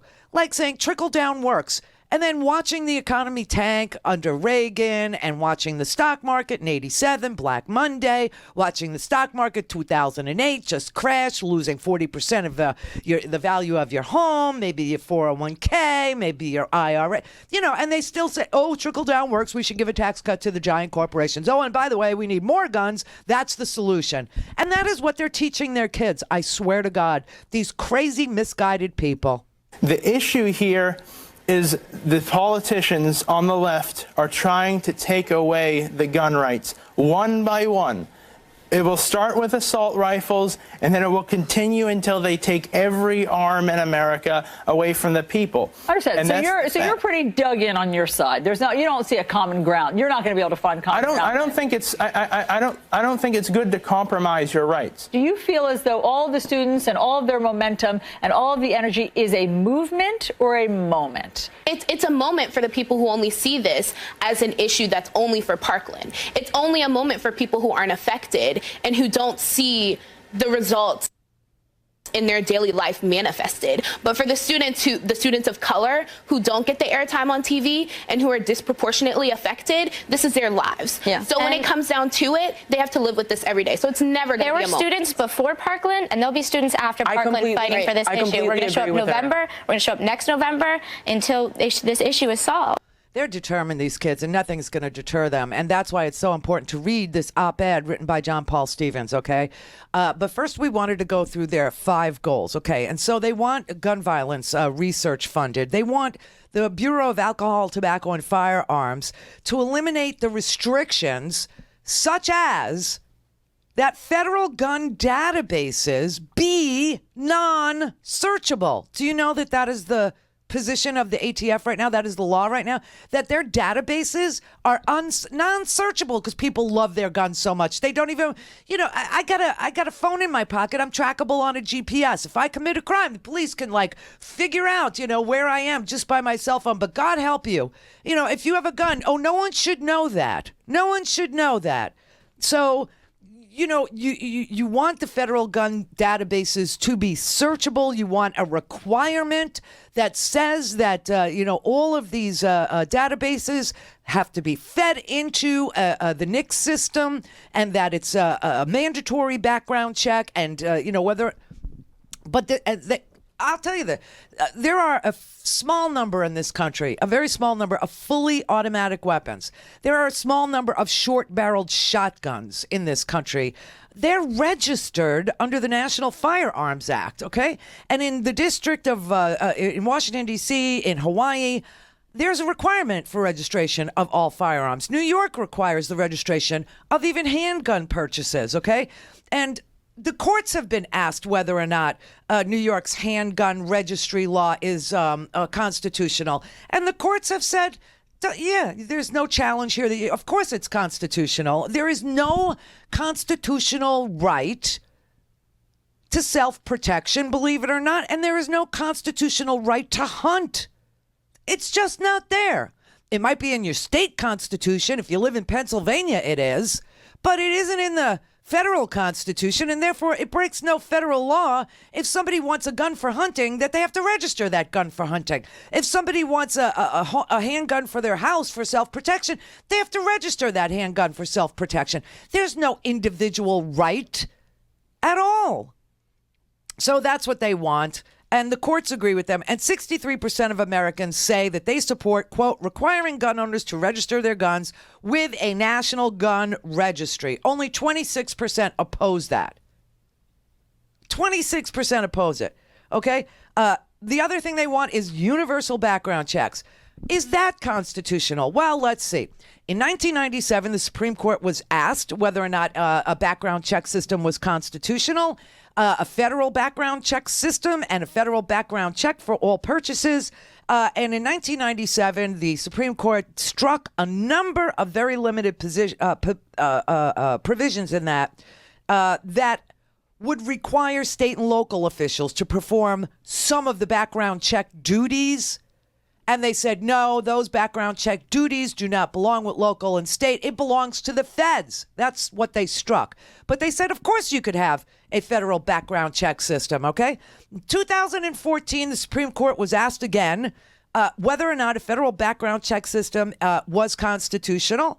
And in 2014, the Supreme Court ruled it was permissible for the federal government to ban individuals from purchasing guns on behalf of someone else, and that a universal background check requirement was completely in line with the Constitution. It didn't violate it in any way. 80% of Americans support supported a background check system like this in 2014. Today, 97% of Americans support a federal background check system like this. The fourth thing these students want is a high-capacity magazine ban. Anything that holds more than 10 rounds of ammunition. That was a key provision in the 1994 assault weapons ban.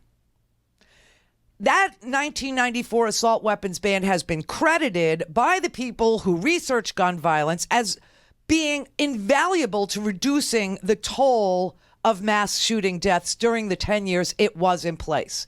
The Supreme Court said it doesn't violate any provision of the Constitution, not anything at all. And so they were able to ban assault weapons in 1994.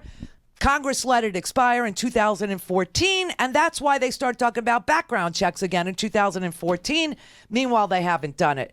In November, the Supreme Court declined to hear a challenge to a high-capacity magazine ban in Maryland, meaning they said there is no constitutional issue here. You can ban high-capacity magazines. It doesn't violate anything in the federal Constitution. And by the way, state legislators, you have wide authority to pass any law you want, but the Supreme Court doesn't see that it violates any provision in the federal Constitution to ban magazines, to ban, assault weapons, to ban, sawed-off shotguns, right? They don't see anything. Okay, and then finally, the fifth thing these kids want, of course, is an assault weapons ban. They want a buyback program to deal with the large number of such guns, okay? Now, I know as an adult that there are people who are so in love with that particular piece of metal. For them, it's the body part. Seriously, it is all about their masculinity, and it's all about the length and girth of the weapon, and touching it and stroking it and being with it and loving it, and looking at it and photographing it and putting it on Instagram and posing with it, and cleaning it and oiling it, and makes them feel like, oh, I need a tissue. You know what I'm saying? Okay, so I know that there are people that will never give it up. So you ask me, how am I going to get the gun? Well, I'll tell you this. If I make it a felony to own it and you own it, you're a felon. Bye-bye, dickhead. See you in Attica. You see how that works now? You see how that happens? And what about the argument that you'll hear from people who say, if you ban semi-automatic weapons, then only the criminals will have them? Does that mean we shouldn't try? That we should hand them to them legally? Like, we're not creating these red flag laws. We're having background checks that take on average from 30 to 2 minutes at the most. And if your background check gets flagged after 3 days, you can still get the gun if it's incomplete. That's ridiculous. If somebody wanted to go shoot up a school, it doesn't show up on the background check. I mean, if you look at the Las Vegas shooter, he was perfectly legal to get a gun. Nobody knew that he was going. And that's the issue. So why don't we cut it off at the source? How will we defend ourselves if you take that right away? And that's what the left is trying to do. We're human beings first, right? Our lives matter before political parties. I agree. And you don't know any of our political affiliations. You don't know any of our political affiliations. You don't know that. And I think, well, I'm not attacking you guys personally. I'm attacking the ones that seem to be backing this whole movement. This is a student-led movement, and that's what it should be. We were the ones who had to hear those gunshots, and we were the ones who stared down the barrel of a gun. And that's the end of it. No other adult politician, no one funding money into this. People can donate the money, and we can accept that, and that's fine. But they're not controlling or influencing us. The NRA is influencing every single politician that's accepting money. All of you right here are telling me right now, none of them are funding this movement. They're donating money, and they are encouraging gun control. They're standing for what they believe in as well. You're prioritizing your rights over lives for gun violence at this point. My solution for gun violence is allowing people to have guns. The more people that are armed, the less shootings there will be. Have you ever seen a gun show get shot up? No, you haven't seen that. Why? Because the guy's going to get shot. The guns are the solution, not the problem. Oh, see, this is what they're teaching their kids, and this is such a terrible, terrible thing that the GOP and the NRA are pushing down the throats of another generation. It's absolutely false. More guns mean more crime. I fear for the police because the police don't know what in the world it's going to take to protect communities when people are armed to the teeth. Obviously, there's some suspicion, though, that is just unequally applied when you're larger and blacker than a white little girl, that you are armed and that you have a weapon, and the police just overreact a lot of times, and you end up with 22-year-olds dead in grandma's backyard for hopping fences and maybe breaking a window, which, last I checked, the statutes is not punishable by the death penalty. You see what I mean? So it creates all of this mess by escalating. You got to de-escalate everything. And, you know, that position of mine is held by the Supreme Court justices. To speak to Randi, call now, you bastards. 561-270-3844. Hello. The Randi Rhodes Air Force. Herky Jerky has a screaming case of March Madness, so let the games begin. Try Herky Jerky's delicious game jerky and meat sticks. All Herky Jerky staples for more than 25 years. They're talking about their famous buffalo, elk, and venison, which contains less fat and carbs than beef. And because theirs are farm-raised and grass-fed, they don't have that woodsy taste like some of the other kinds. If you've never had buffalo, elk, or venison meat, it's time to give it a try. They are healthy, they are tasty, and this month, all of the game jerky packs are $5 off. The venison sticks come in hot and mild, and they were once voted best in the country at a major food show on the West Coast, and from that point on, it's been their best-selling item. Whether you're already a fan of game meat or have never tried it, now's the time to take advantage of the savings. $5 off all month long and free shipping with 2 packs or more of anything in the store, including the beef, the bacon, and the turkey, too. No promo code needed. Just try some today. Go to herkyjerky.com.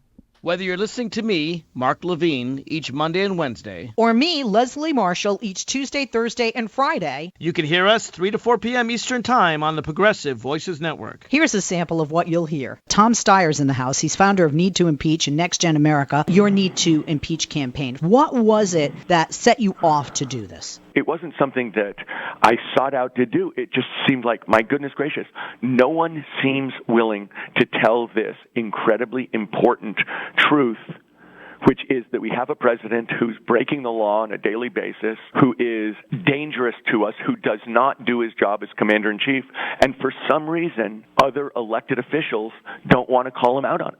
I mean, they say mean things about him, but they don't really want to do anything, take any action that would prevent him from doing what he's doing. Your digital army, Tom, is now one of the biggest and most influential in the Democratic Party. What do you say to somebody who says, I'm going to play devil's advocate for a minute, yeah, he needs to be impeached, but signatures aren't going to get Congress to impeach. I'm going to make it twofold. And does a Republican majority in the House and the Senate have the guts or the backbone to impeach him, even if obstruction of justice was proven by special counsel Robert Mueller? What we believe in is the power and wisdom of the American people, and broadly. And if you look at everything that our organization does, it's all about registering, engaging, encouraging, and enabling participation by as many people in our system as possible. That's what we do. We're a grassroots organization, probably the biggest in the country. But what we're doing with this impeachment campaign is the exact same thing. We're not going to elected officials. We're going to American citizens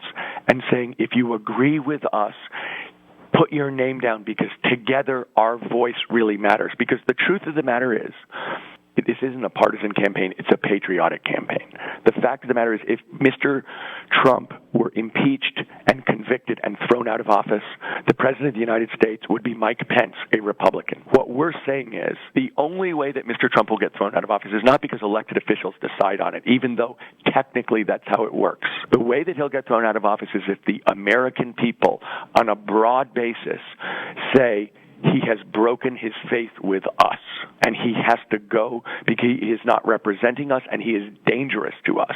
And when that happens, then the same thing will happen that happened in 1974 with President Nixon, which is the elected officials will think either we throw him out or they throw us out. But it really will be the will of the American people, and I think that's completely appropriate in this situation because you have people argue about the way this election in 2016 went, but you have an elected president, and you really need the will of the American people to act. Again, that's Mark Levine every Monday and Wednesday. And Leslie Marshall each Tuesday, Thursday, and Friday. 3 to 4 p.m. Eastern Time on the Progressive Voices Network. Call in, connect. To speak to Randi, call 561-270-3844. 561-270-3844. Okay, so now you know the 5 things these kids are working for. They want gun research, they want an assault weapons ban, they want a ban on high-capacity magazines, and they want a universal background check system with a requirement that there's a registry, that to buy a gun, you have to register it. These are the 5 things. You tell me we can't do that in this country.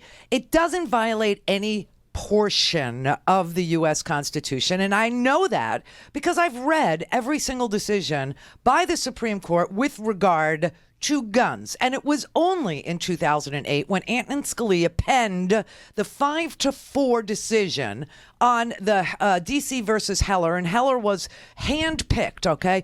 The NRA went around shopping for a plaintiff, shopping for somebody, and they settled, they interviewed a whole bunch of people that were just, nuts, gun nuts, and they settled on this police officer in D.C., and they brought the case, based around his manufactured complaint. The whole thing, it's like Citizens United was also manufactured by, what's his name, Bossy, that created a movie about Hillary Clinton and then, brought in action because they said it's campaign material and it can't air X amount of days ahead of an election, and he overturned all the election laws, all the money. Now you can have all this dark money, and we do, and it's paying for foreign governments who are defense contractors to hack and use illegal material that was sucked out, vacuumed up by Facebook. That's a whole other topic for today. But this one, I have to read you what John Paul Stevens wrote today in the New York Times in an opinion piece. Now, he served on the Supreme Court from 1975, before Heller was decided, when we lived under Miller. The Miller decision was decided in 1939. Mr. Miller had a sawed-off shotgun, and he used it for crimes, and he was carrying it from state to state, okay? And Miller went all the way to the U.S. Supreme Court, and the Supreme Court said again, there is no individual right, and you can't have any damn thing you want.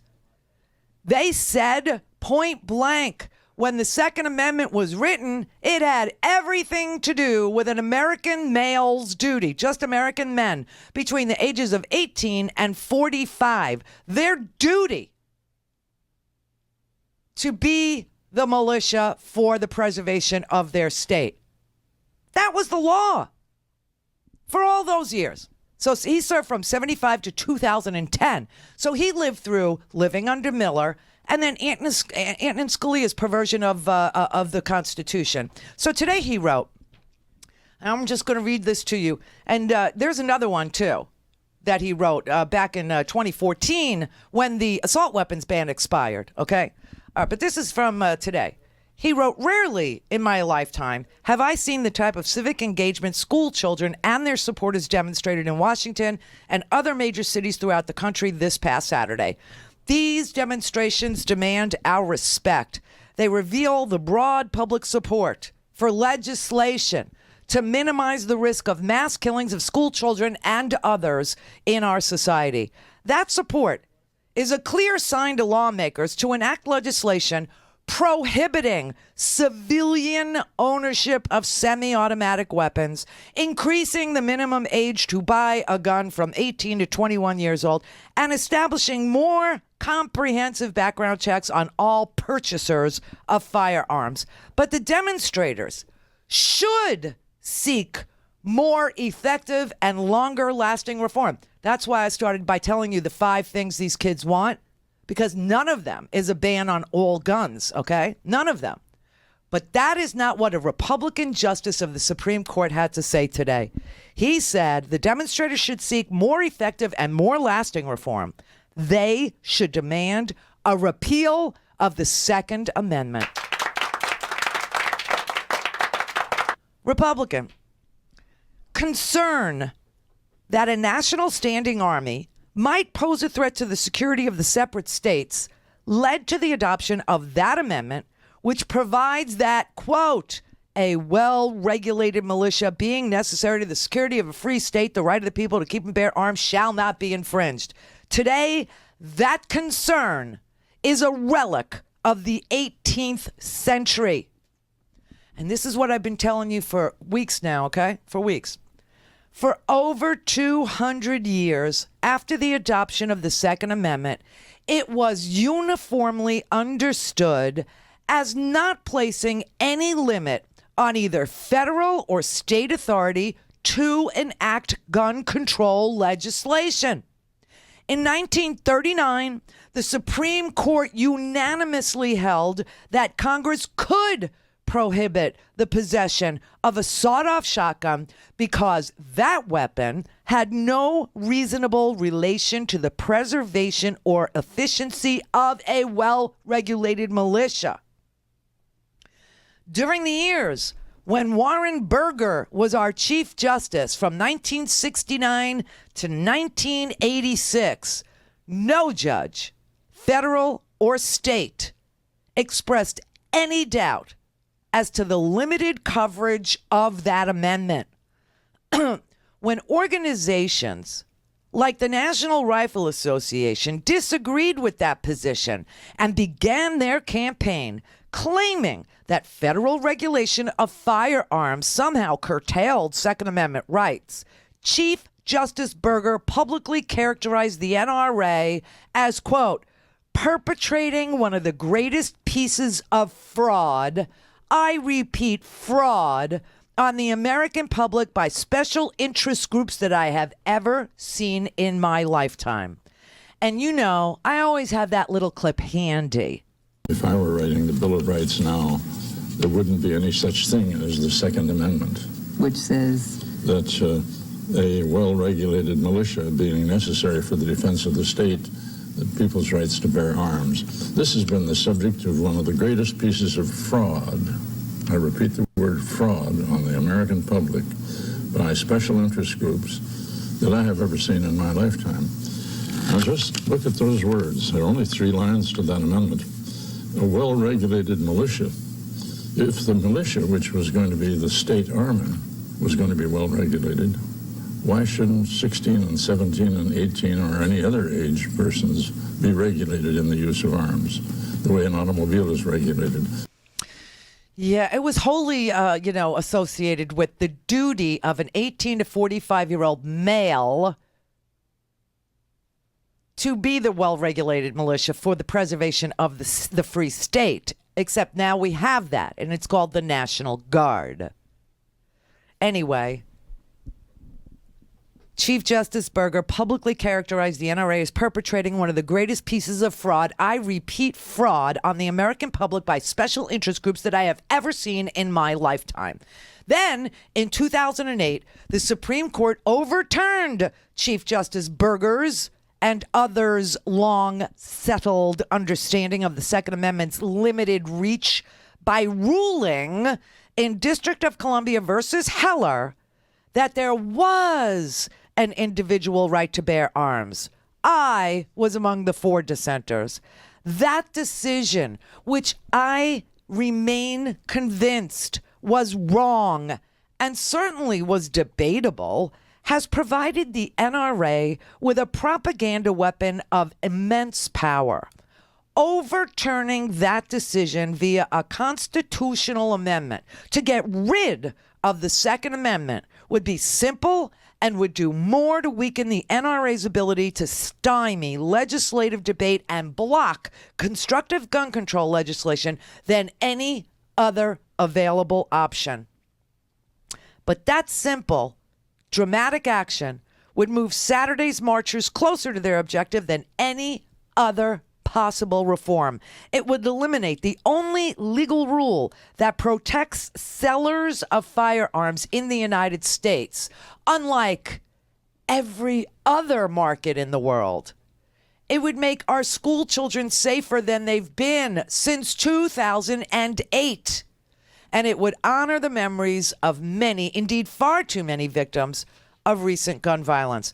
That is what he put in the paper today, Chief Justice John Paul Stevens. Now, I have his dissent. There were 4 dissents. And in his dissent, he says the conclusion that the Second Amendment protects an individual right does not tell us anything about the scope of that right. He says guns are used to hunt, for self-defense, to commit crimes, for sporting activities, and for military duties. The Second Amendment plainly does not protect the right to use a gun to rob a bank. It's equally clear that it does encompass the right to use weapons for certain military purposes. Does it protect the right to possess and use guns for non-military purposes like hunting and personal self-defense? He says no. He says no, it does not. And he says that hundreds of judges have relied on the Miller case since 1939, and that the Supreme Court affirmed the Miller case that said there's no individual right in 1980 under a case called Lewis versus the United States. And he said no new evidence has surfaced since 1980 supporting the view that the amendment was intended to do something to keep Congress from regulating civilian use or misuse of weapons. He takes apart the Second Amendment and he says the 3 portions of the amendment. The introductory language is the first thing you must look at. He says, a well-regulated militia being necessary to the security of the free state. He calls that the preamble. And he said the preamble makes 3 important points. It identifies the preservation of the militia as the purpose of the Second Amendment. It explains why the militia would be necessary, the security of a free state. And now we have a National Guard, so that's moot. And it recognizes that the militia that they did have back in the day must be well regulated.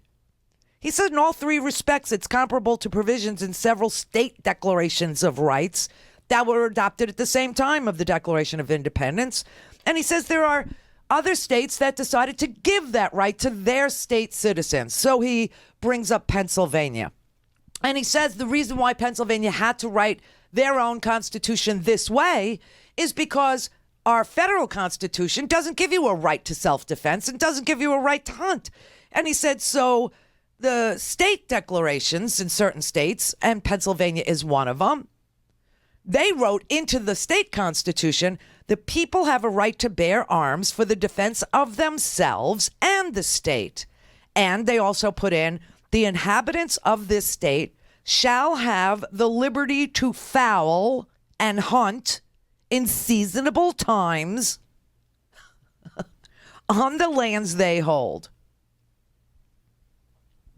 Vermont, they guaranteed to their state's inhabitants, quote, that the people have a right to bear arms for the defense of themselves and the state, but they didn't give a right to hunt, as far as I can see. And he said the contrast between those 2 declarations and the Second Amendment reinforces the clear statement of purpose that's announced in the preamble of the Second Amendment. He said the framers' single-minded focus in crafting the Second Amendment was on military uses of firearms, which they viewed in the context of service in the well-regulated state militias, period. So there are some states that saw that there was no right to self-defense, saw that there was no right to hunt, and they decided to write it into their state constitutions. Good for you. But it's not in the federal constitution. It doesn't exist, and that's why states added it.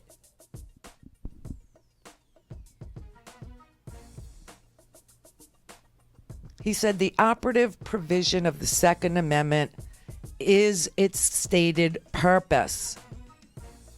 service in a well-regulated militia for the preservation of the free state. And today he revisits what he wrote in the dissent in 2008 and says, you know what? This is a relic. The Second Amendment is a relic of the 18th century, and it has absolutely no purpose in modern society at all, and we should repeal the damn Second Amendment. Then we can make legislation that says you have a right to hunt, or, you can hunt on your lands seasonally. We can actually write a law that says who is able to have a handgun in their home for self-defense. But none of that is given to you by virtue of the 1791 written Second Amendment. What we have here is a danger to children, a danger to the police officers who are trying to police a nation that is armed to the teeth. We have a spirit of white nationalism that goes with the policing, that goes with a lot of this gun-owning population that is just completely dangerous and off the hook. Dylan Roof, for instance.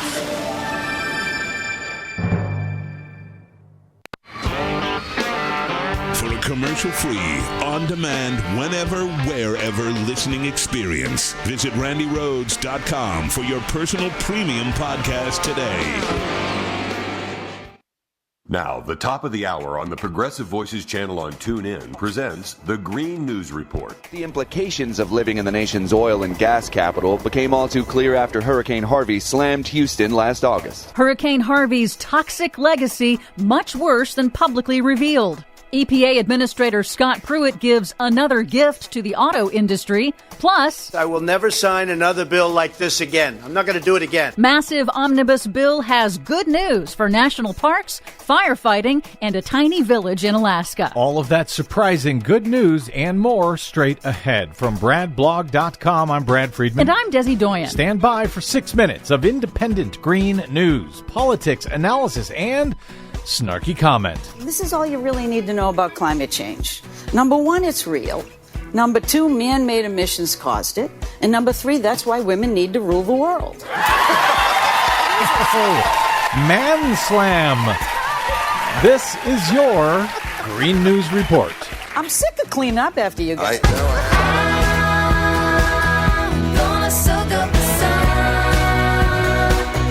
Okay, Desi Doyen, so the Hurricane Harvey response wasn't quite as impressive as Donald Trump pretended? Yeah, that's definitely the case. 6 months after Hurricane Harvey hit Houston, Texas, and shattered the record for the largest single deluge ever recorded in U.S. history, a massive study of county, state, and federal records conducted by the Associated Press and the Houston Chronicle has found that Harvey had a much more widespread toxic impact than has been previously made public. The reporters cataloged more than 100 releases of more than a dozen toxic chemicals and carcinogens that were released into neighborhoods and waterways. Yet officials at the time assured the public that the post-storm pollution posed little to no health threat. The analysis found only a handful of these industrial spills have been investigated by federal regulators, and state regulators have taken no enforcement actions at all for these toxic releases.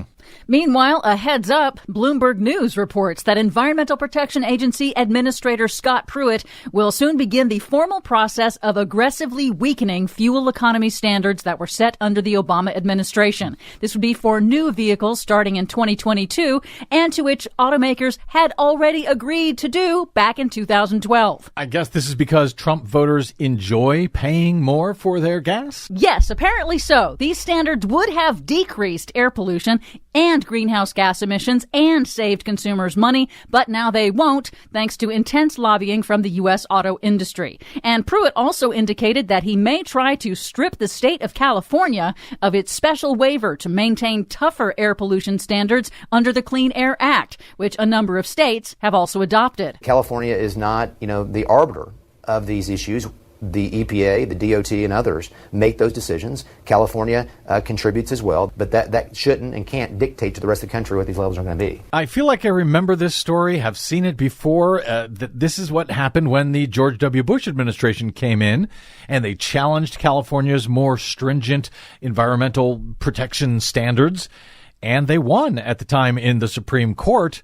We finally turned that back, but now it looks like the same old fight again. That is exactly what happened in the past, and it looks like the federal government now is going to participate in switching the rules back and forth again. And if you have any questions about this, go see the movie Who Killed the Electric Car? We had an electric car way back in the 90s called the EV1 that everybody liked who had one, and the Bush administration helped kill that. And, well, everything old and stupid is new and being done all over again, I guess. Meanwhile, Trump's Interior Secretary Ryan Zinke has launched a new outdoor recreation advisory panel to make recommendations on public lands policy, and he's stocked it with industry representatives who have a financial interest in public lands. Washington Post reports that many of the 16 members of the new committee come from the motorized recreation vehicle industry. Other members have advocated for privatizing park services, while others represent companies with National Park Service contracts. Not on the advisory panel are anyone from the Outdoor Industry Association, which advocates for non-motorized activities like hiking and kayaking. But finally, some good news. The massive $1.3 trillion omnibus bill that President Trump signed last week over his own objections not only retains the current budget of the EPA and retains clean energy policies as is, it also includes a big boost to the budget of the National Park Service to make much-needed infrastructure repairs. Also, a boost for the Forest Service's firefighting and fire prevention budget, which has long been sought by conservation and forestry groups in the wake of record wildfire seasons across the nation. Also in the omnibus bill, and also very good news, a tiny town in Alaska that is threatened by climate change has finally received some federal funding to relocate. The small village of Newtok, Alaska, has been losing 70 feet of land every year due to sea level rise and coastal erosion. Congress has now appropriated $15 million to begin relocating Newtok to a safer location 9 miles inland. It's only a fraction of what's required to relocate the whole village, but it's a start. I'll take it. For much more on all of those Go reports, to RandiRhodes.com for the whole thing and a podcast. Buy a stinking podcast.